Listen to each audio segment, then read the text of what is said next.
Hi friends, today we are going to solve beautiful pair problems from the greedy algorithm part. The given problem statement states that you are given two arrays A and B both containing in integers. A pair of indices I, j is beautiful if the ith element of the A is equal to the jth element of the B. In other words, a pair I and J is beautiful if and only if A of I equal to B of J. Basically, both of the element values should be the same. A set containing beautiful pair is called a beautiful set. A beautiful set is called a pairwise disjoint if, for every pair belonging to the set, there is no repetition of either Li or Rj values. For instance, there are two lists provided, A and B, and the beautiful sets here are 1, 2, 1, 3, and 3, 3, 4 is not pairwise disjoint as there is a repetition of 1. Okay, so your task is to change exactly one element so that the size of the pairwise disjoint beautiful set is maximum. So basically what we have to do is we have to find out pair total number of elements in both the sets that are equal, and you have to store their indices. Once we have done that, suppose if suppose any pair is similar, so basically in that case you have to change one element in the array so that it gives us the maximum number of disjoint set.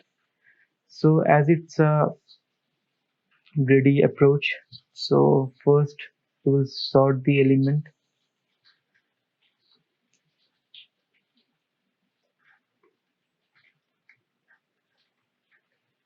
Reason for sorting the elements, because when you are finding the pairs, if all the elements are in ascending order, the the time complexity of finding each and every pair is be reduced, and furthermore we could also delete an element to reduce the pairs even more.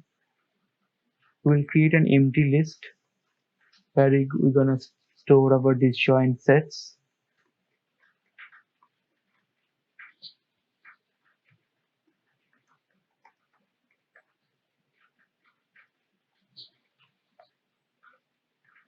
An array to look the first list.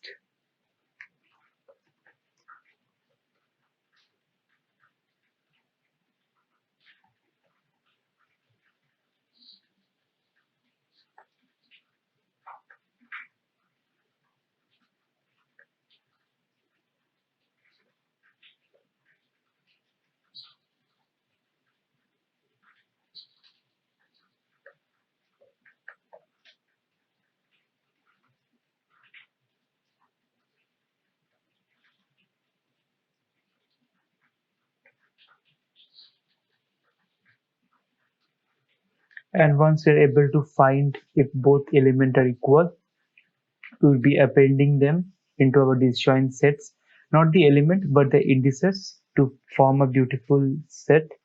And after that we will be delete the element in the B so that our time complexity basically decreases.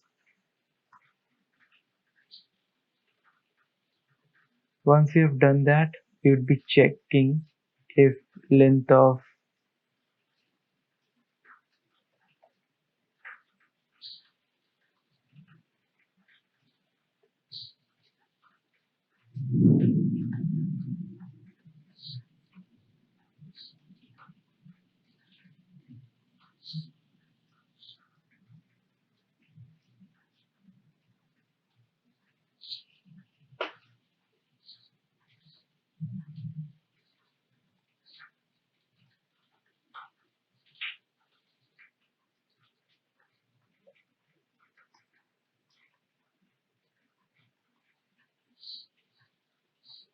in a case where total number of disjoint set is similar to the length of A or B, both is possible because both of the both of the lists would contain equal number of elements, so it does not matter if you can write A or B. It is irrelevant. So we will returning the total number of pairwise disjoint set would be possible is length of A minus 1, else return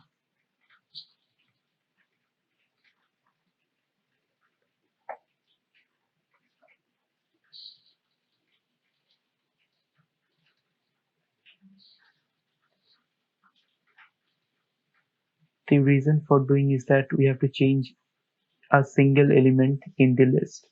So once we have changed a single element in the list, no more element could be changed.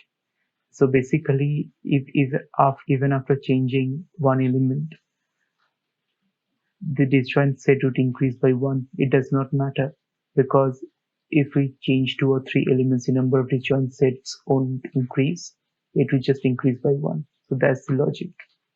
We'll run the code.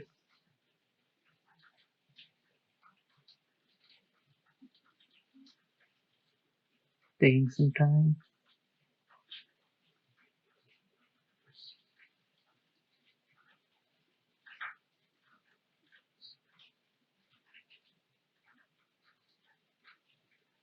As you could see, it passed all the public test cases properly. Now it's time for us to check if it passes all the public and private test cases properly or not. As you could see, it passes all the public and private test cases. Thus, our logic is in a proper way. This question is a bit tricky because the question language is not proper.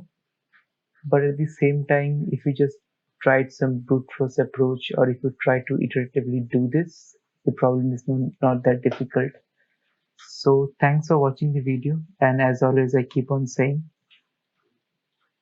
comment below if you have some more suggestions to improve the video or a better approach of doing the same problem. And thanks for watching, and have a nice day, and stay tuned.